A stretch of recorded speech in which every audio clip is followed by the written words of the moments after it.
Hello everyone and welcome to my channel, and today I'll be reading a multi-character listener by me. So let's get into it. Childe. Childe is someone who can be very affectionate, and you've come to know that. But it was still surprising at times and catches you off guard. Not in a bad way, just in a, oh, I didn't see it coming way. And it was nice. It truly was. Because sometimes it could make your day. And some other times, it was truly inconvenient, like today. It was not bad. Let me say this. You loved him, and you never really just wanted to push him away or spend time without him. It was simply that you were very busy and had some things to attend to. And it could be done at other times, that he just cuddles with you.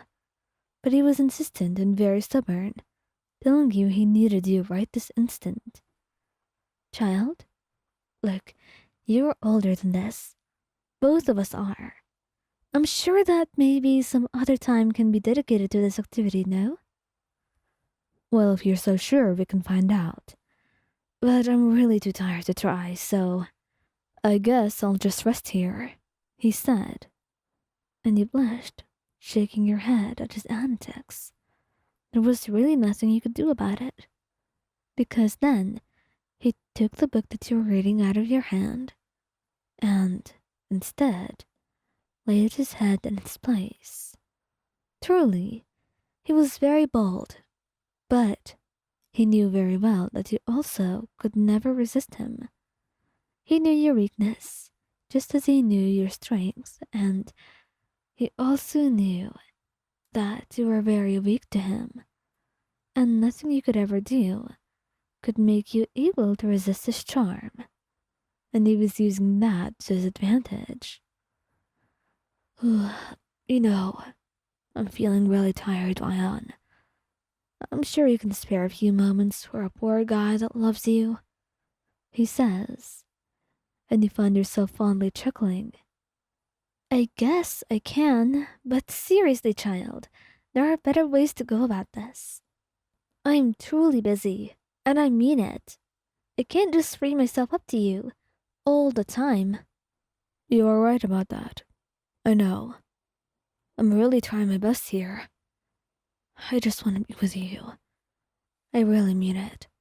Today's been terrible, he says, and in spite of yourself, you find your heart just melting and softening all for him.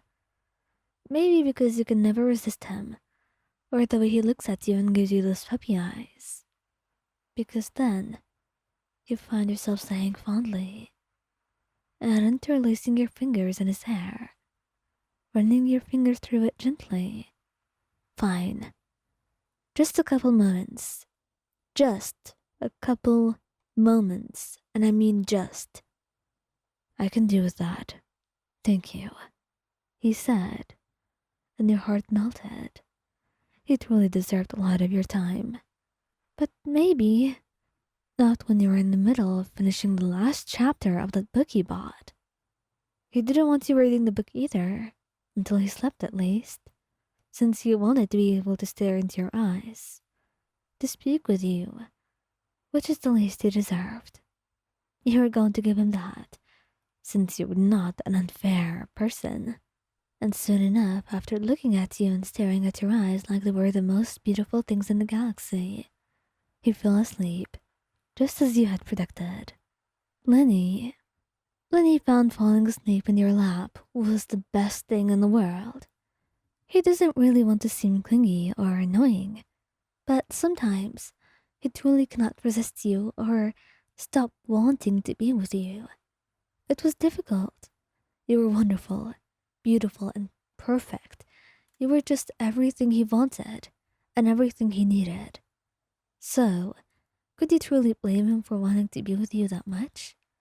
He doesn't think you have the right for that, because you were just everything he loved and needed.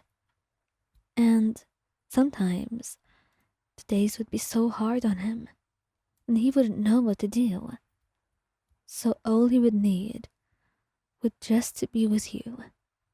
and to be able to get your love and your attention and the comfort that you so easily provide. It was like magic. It was like something so wonderful that he would never be able to understand, but he was grateful for it. And right now, as you looked at him, he just held your hand. Lion, may I please lay on your lap? I really need to be with you right now. Oh, Lyney, of course. Anytime. Is something bothering you?